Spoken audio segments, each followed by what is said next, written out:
Hello everybody, मैं हूं आपकी शिखा मैम और आज मैं आपके लिए लेके आई हूं cheat sheet of class 10 so that आपके सारे कॉन्सेप्ट्स और आपके फॉर्मूलाज एक ही वीडियो में आपको क्लियर हो जाए और आप लोगों का थोड़ा सा फियर भी दूर भाग जाए।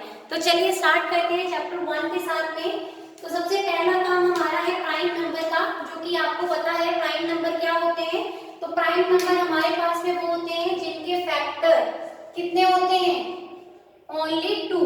फैक्टर्स कितने होते हैं, ओनली 2। और कौन कौन से वो दो फैक्टर्स होते हैं, एक तो नंबर खुद होता है, लाइक इटसेल्फ लिख देते हैं, और एक कौन सा नंबर होता है, 1। तो 1 एंड इटसेल्फ, ये खुद हमारे पास में दो ही फैक्टर्स होते हैं इसके प्राइम नंबर्स के।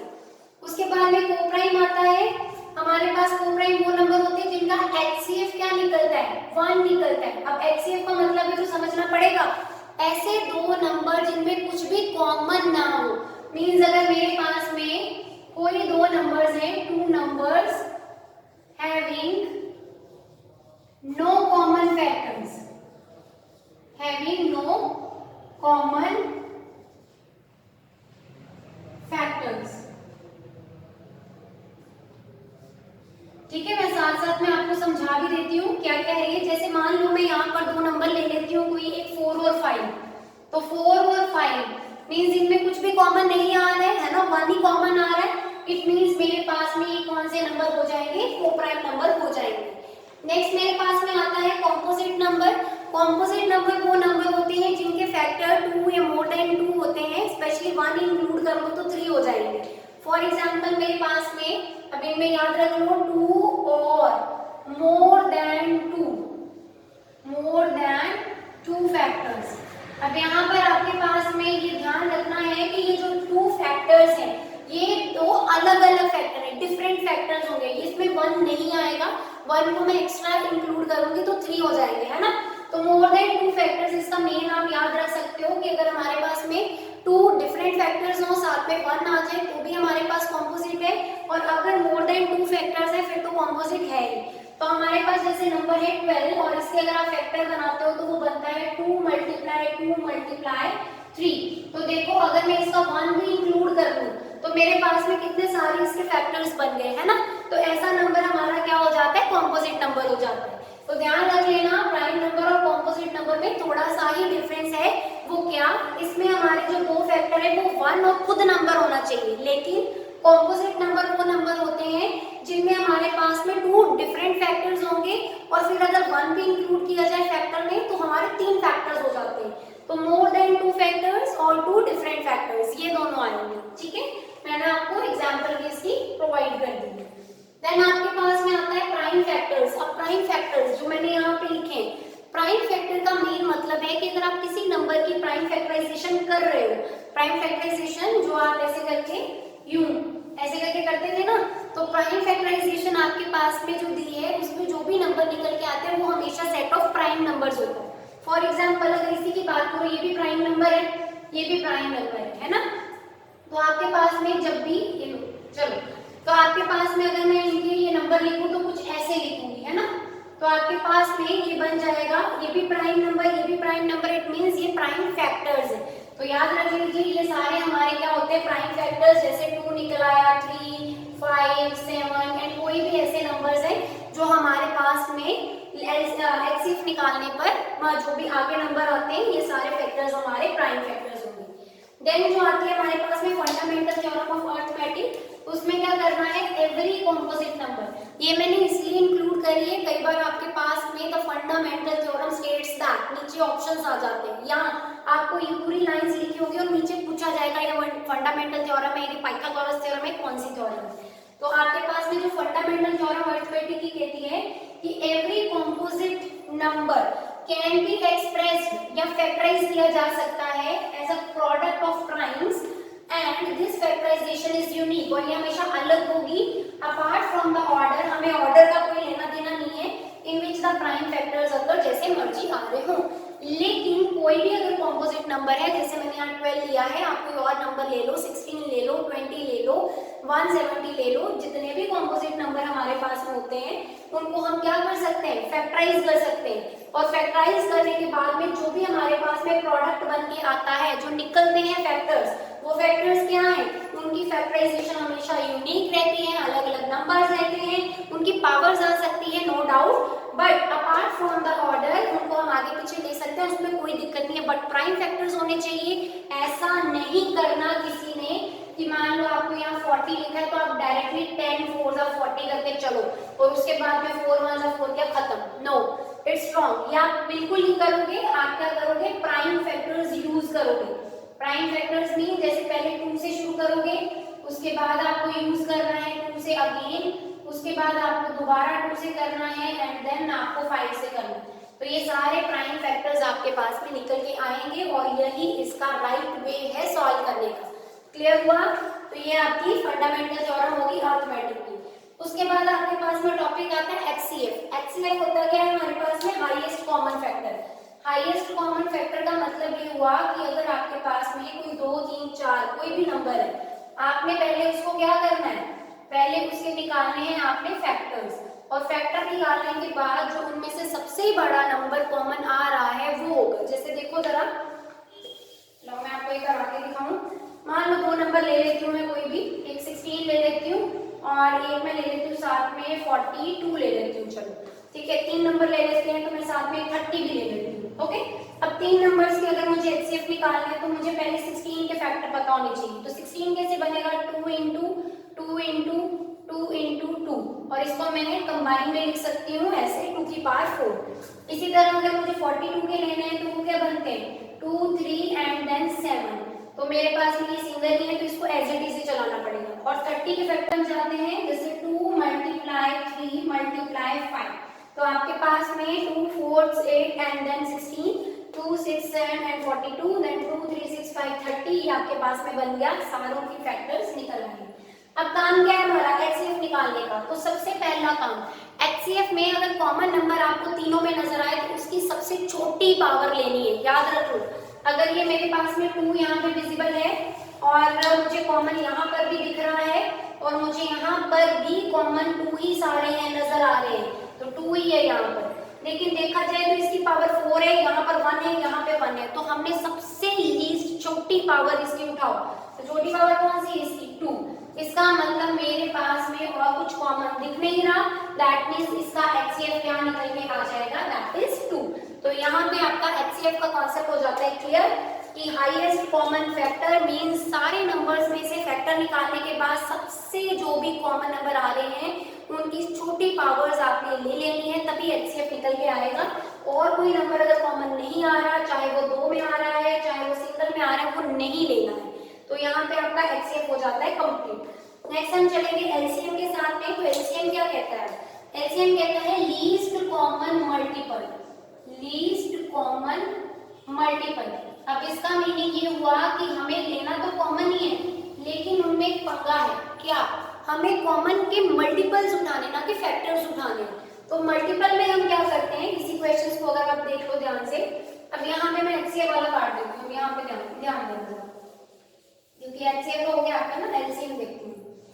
देखो यहाँ पर 2 की पावर आ रही है 4, यहाँ पे 2 की पावर आ रही है 1 और यहाँ पे आ रही है 2 की पावर 1। सबसे पहले ये तीनों कॉमन है, ये लेंगे। इट मींस जब आप एलसीएम क्रिएट कराओगे इनका तो आपने क्या करना है, एलसीएम में सबसे पहले लेना है 2, क्योंकि वो कॉमन दिख रहा है। लेकिन अब कॉमन में हाईएस्ट पावर लेनी है, तो हाईएस्ट पावर किसमें आ रही है, इसमें।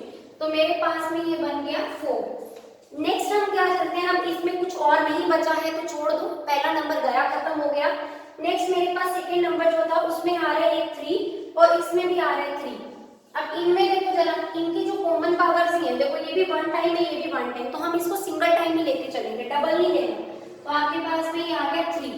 नेक्स्ट आपके पास में क्या है 5 और इधर का गया है 7। 2 नंबर और बचे हैं, इट मींस आपकी वो भी मल्टीप्लाई हो जाएंगे 5 और 7। तो इन सबको मल्टीप्लाई करने पर आपके पास में टोटल कितना आ जाएगा, तो 16 इंटू 3 48 और 48 को कर दो जरा 35 से मल्टीप्लाई करके बच्चे आपके पास में आंसर बन जाएगा 1680। तो यही आपका क्या बन गया है, एलसीएम बन गया है। तो बस यही आपको मेन ध्यान रखना है कि आपके पास में जब भी HCF लेना है तो उसकी स्मॉलेस्ट पावर कॉमन नंबर की और बाकी कोई नंबर नहीं लेना, लेकिन जब LCM लेना है तो हमने कॉमन नंबर की हाईएस्ट पावर लेकर, जो 2 में कॉमन नंबर होगा उसकी भी हाईएस्ट पावर लेकर, और जो बचे कुछ बच जाते हैं नंबर्स उनको भी ले लेना है। तो इस तरीके से आपका LCM भी यहाँ पर क्लियर हो गया। नेक्स्ट हमारे पास में कुछ क्वेश्चंस ऐसे आ जाते हैं जहां पर आपको दिया होता है 4n can not and with 0। Yes, तो आपके पास में ऐसा number can not and with 0 वाला क्यों ऐसे होता है? देखो, अगर मेरे पास में नंबर 2 की पावर n आ जाता है तो इसमें तो 2 और 5 है ही नहीं, ऐसा कुछ है ना, तो 5 तो इंक्लूड ही नहीं कर रहा। 0 तब आता जब मेरे पास में 2 5 10 होता, तो ये तो गलत हो गया काम, है ना। तो इट मींस ये भी एंड विद 0 नहीं होगा। इसी तरह अगर मैं 4n ले लूं, ये भी एंड विद 0 नहीं हो सकता। इसी तरह अगर मैं 6 की पावर n ले लूं, इसके भी फैक्टर 3 into 2 आते हैं, तो ये भी एंड विद 0 नहीं होगा। तो इट मींस 5 होना मस्ट है, अदरवाइज हर एक नंबर 5 और 2 ये दोनों आ गए एंड विद 0। लेकिन अगर आपके पास में 2 है तो 5 नहीं है, तो मींस एंड आपका ये वाला नंबर 0 नहीं आ सकता। तो जितने भी क्वेश्चन आपके पास में ऐसे आए 2 4 6 या फिर आपके पास में 8 की पावर n, ये सारे नंबर आपके पास में जो आएंगे वो एंड विद 0 कभी भी नहीं होंगे। तो ये वाला आपके पास में कंप्लीट है। उसके बाद हम नेक्स्ट चलते हैं जो आपके पास में आता है सम ऑफ एक्सपोनेंट के क्वेश्चंस। सो द नेक्स्ट हमारे पास में सम ऑफ द एक्सपोनेंट, उसमें हमें क्या करना है, मान लो हमारे पास में एक नंबर है, फॉर एग्जांपल मेरे पास में है 100, ठीक है। तो सबसे पहला काम मुझे क्या करना है, 100 के बनाने हैं यहाँ पर फैक्टर्स। तो 100 के फैक्टर बनेंगे 2 मल्टीप्लाई 2 मल्टीप्लाई 5 मल्टीप्लाई 5। अब यहाँ पे देखो जरा, 2 कितने टाइम्स रिपीट हो रहा है, यहाँ पे 2 टाइम्स, तो मैं उसका यहाँ पर एक्सपोनेंट ले लेती हूँ 2, पावर जिसको बोलते हो। 5 into 5 इट मींस 5 भी यहाँ पे 2 टाइम्स है, तो मैं उसकी भी पावर ले लेती हूँ यहाँ पे 2। अब एक्सपोनेंट का सम का मतलब है कि इन दोनों को आपने क्या करना है, ऐड कर देना है। तो आपके पास में ये 2 + 2 कितना बन जाएगा, ये दोनों मिलके बन जाएगा आंसर 4। तो यही होता है हमारे पास में सम ऑफ द एक्सपोनेंट्स, कि अगर आपके पास में नंबर है उसके आपने क्या करना है, पहले फैक्टर्स बनाने, फैक्टर्स बनाने के बाद में उनकी पावर्स को क्या कर देना है, ऐड कर देना है। तो ये वाला आपका नेक्स्ट हो गया। उसके बाद हम करते हैं relation between HCF and LCM। ये याद रख लो, जो हमारे पास में रिलेशन रहता है HCF और LCM का, ये 2 नंबर्स का भी होता है और 3 नंबर्स का भी होता है, लेकिन आपका जो है 2 नंबर्स वाला ही वाइडली यूज होने वाला है। तो यहाँ पे स्पेशली मेंशन कर लेते हैं 2 नंबर्स के लिए। तो क्या रहेगा इसका, HCF मल्टीप्लाई LCM, मींस अगर हम LCM और HCF को मल्टीप्लाई कर देते हैं, हमारे पास में इक्वल आ जाता है वो प्रोडक्ट ऑफ 2 नंबर्स के, प्रोडक्ट ऑफ 2 नंबर्स। जो आप क्या मान के चलते हो, A एंड B, इसका मतलब आप यहाँ पर अगर A into B लिखोगे तो भी आपका आंसर करेक्ट हो जाएगा, ठीक है। चाहे आप ऐसे लिख दो, दोनों वे से ही ये ठीक है, चाहे ऐसे लिख दो। तो HCF into LCM product of 2 number भी होता है, और अगर आप इसको ऐसे लिखना चाहते हो LCM into LCM is equal to A into B, ये भी ठीक होता है। तो ये भी ध्यान रख लेना, अगर बाय चांस यहाँ C भी आ जाए तो यहाँ पे कट कर देना कि नहीं, 3 के प्रोडक्ट के इक्वल ये नंबर कभी भी नहीं रहते हैं। अब यहीं से देख लो, अगर आपको HCF निकालना होगा तो क्या करोगे, LCM को इसके नीचे ले जाओगे, है ना। तो आपके पास में HCF का फॉर्मूला यहाँ से क्या डेवलप हो जाता है, प्रोडक्ट ऑफ 2 नंबर्स अपॉन में मेरे पास में यहाँ पे LCM, और इसी तरह अगर LCM का मैं यहाँ पे लेके चलूँ तो वो क्या बन जाएगा, A मल्टीप्लाई B अपॉन में HCF। तो ये भी आपके पास में 2 फॉर्मूलाज इसी में से जनरेट हो गए। इसी तरह अगर मुझे ये दोनों दिए हैं और A निकालना है तो क्या करूंगी, A को इधर ले जाऊंगी, वो थर्ड फॉर्मूला बन गया, और अगर मुझे ये वाला नंबर निकालना है तो इन दोनों की मल्टीप्लिकेशन मैं कर दूंगी दूसरे नंबर को डिवाइड। तो इस तरीके से आपके पास में यहाँ से 2 और फॉर्मूला जो है वो डेवलप हो जाते हैं। तो अगर आपको वो डायरेक्टली आ जाते हैं तो भी ठीक है, नहीं तो लो मैंने मेंशन कर दिए हैं, आप इसको नोट कर लेना सो दैट कि आप लोगों को आगे प्रॉब्लम ना आए। इसी तरह B लिखना है HCF into LCM अपॉन में A, तो ये आपके पास में बन गया फॉर्मूला। नेक्स्ट देखो जरा, आपको क्या दिया हुआ है यहाँ पर, लेट P भी या प्राइम नंबर, अगर P कोई प्राइम नंबर है और वो A स्क्वायर को डिवाइड कर रहा है, इसका मतलब वो A को भी डिवाइड करेगा, और A हमारे पास में पॉजिटिव इंटीजर है। ये एक प्रॉपर्टी है या थ्योरम कह सकते हो आप इसको, कि P जो है अगर प्राइम नंबर है तो अगर वो A स्क्वायर को डिवाइड कर रहा है तो वो A को भी डिवाइड जरूर करेगा, ठीक है। ये आपको लर्न करनी है, इसके बेस पे भी क्वेश्चन आ सकता है। इसी तरह नेक्स्ट आपका है इर्रेशनल नंबर। अब इर्रेशनल नंबर कौन से नंबर होते हैं? पहला काम जो आपने रूट में देखे, जिनके रूट सॉल्व नहीं हो सकते, है ना। दूसरा इनका मेन क्या काम होता है कि ये हमारे पास में नॉन टर्मिनेटिंग होते हैं। नॉन टर्मिनेटिंग मतलब ये आगे खत्म ही नहीं होते, चलते ही जाते हैं। इनकी डिवीजन अगर करने जाओ तो ये बिल्कुल भी एंड नहीं करेंगे। और साथ में ये नॉन रिपीटिंग भी होते हैं। नॉन रिपीट का मतलब है कि इन्होंने एक बार भी नंबर पीछे रिपीट नहीं करना। अगर 4.127 चल रहा है तो 127 दोबारा नहीं आ रहा है, वो 1 2 7 5 6 1 करते करते करते करते पता नहीं कितने सारे आगे नंबर्स मूव करते जाएंगे। तो ये आपके पास में इरेशनल नंबर है, नॉन टर्मिनेटिंग और नॉन रिपीटिंग। इसकी एग्जांपल देख देते हैं एक और 1.3745 है ना, 6 7 1 2 3 8 यूं करता हुआ चलता जा रहा है नंबर। देखो कहीं पे भी रिपीटिंग का कोई नामो निशान नहीं आ रहा। क्लियर हुआ? नेक्स्ट आपके पास पे है रैशनल नंबर्स। रैशनल नंबर्स जो नंबर हमारे p बाई q फॉर्म में लिखे जा सके फ्रैक्शन में, या जिन नंबर का रूट सॉल्व होने के बाद में उनका, और यहाँ पे याद रख लो ये वाला 0 कभी नहीं होता, ठीक है। और साथ में रैशनल नंबर हमारे पास में अगर कोई रूट में नंबर ऐसा है जिसको सॉल्व करने पर हमारा होल नंबर जनरेट हो जाए, इंटीजर जनरेट हो जाए या फ्रैक्शन आ जाए, वो सारे रैशनल नंबर है। इनमें दो टाइप आती है, पहली टर्मिनेटिंग डेसिमल एक्सपेंशन, दूसरी non terminating repeating decimal expansion. अब क्या होती है हमारे पास में टर्मिनेटिंग डेसिमल एक्सपेंशन? देखो अगर मेरे पास में कोई भी नंबर ऐसा दिया हो, फॉर एग्जांपल लाइक दिस, अगर उसके डिनोमिनेटर में ऐसे फैक्टर मिल जाएं जहां पर या तो अकेला 2 आ रहा हो या अकेला 5 आ रहा हो, या हमारे पास में दोनों 2 और 5 आ रहे हैं, तीनों चीजें याद रख लीजिए अच्छे से कि हमारे पास में जो टर्मिनेटिंग डेसिमल एक्सपेंशन होता है उसमें अकेला ये नहीं काफी कि 2 और 5 दोनों आने चाहिए। नो, आपके पास में अगर अकेला 2 आ रहा है या 5 आ रहा है या 2 और 5 दोनों के फैक्टर्स आ रहे हैं, ये सारे ही हमारे पास में टर्मिनेटिंग डेसिमल एक्सपेंशन हो जाएगा। ये सब केसेस आ सकते हैं, मैं यहाँ पे और लगा सकती हूँ, और सबके लिए ये ट्रू है। क्लियर हुआ? ये वाला इसका है, ध्यान रखना। सेकेंड हमारे पास में है non terminating repeating decimal expansion. इसके लिए क्या करेंगे हम? इसके लिए ऐसा करेंगे, एक मिनट, हम इसके लिए ऐसा करेंगे कि non terminating repeating decimal expansion जो आपको दिया हुआ है उसमें हमारा नंबर कैसा है, मान लो लिख लेती हूँ मैं यहाँ पर 13/5 2 की पावर 2 एंड 3। अब इसमें मैं एक और नंबर लिखूंगी, वेट, 5 × 2 रेज़ टू पावर 2 3। दोनों में थोड़ा चेंज है, नीचे वाले डिनोमिनेटर चाहे आपको सेम लग रहा हो लेकिन फर्क क्या है देखना जरा। अगर मेरे पास में डिनोमिनेटर में 5 और 2 के अलावा कोई नंबर आ रहा है, मींस 5 2 तो आ रहा है बट उसके अलावा कोई और नंबर आ रहा है, तो ये नंबर हो जाएगा non terminating repeating decimal expansion. ठीक है, ये आपको याद रखना है। 2 5 चाहे आए या ना आए, बट साथ में कोई डिनोमिनेटर में नंबर आ रहा है 3 7 कुछ भी ऐसा, तो आपके पास में वो नंबर क्या हो जाएगा, non terminating repeating decimal expansion. लेकिन अगर वहीं पे उस नंबर की मेरे पास में न्यूमरेटर के साथ में कटिंग हो गई, तो देखो जरा ये नंबर बन गया 7/5 × 2 रेज़ टू पावर 2, तो फिर ये नंबर नॉन टर्मिनेटिंग नहीं रहा, ये नंबर कौन सा बन गया, टर्मिनेटिंग डेसिमल एक्सपेंशन। ये इसका पार्ट हो गया। तो मींस फोकस की बात ये है कि आपके पास में ये भी ध्यान रखना है कि कहीं इनकी कटिंग तो नहीं हो पा रही। अगर इनकी कटिंग हो रही है तो आपका नंबर देखने में चाहे वो नॉन टर्मिनेटिंग होगा, लेकिन हो सकता है वो क्या बन जाएगा, टर्मिनेटिंग।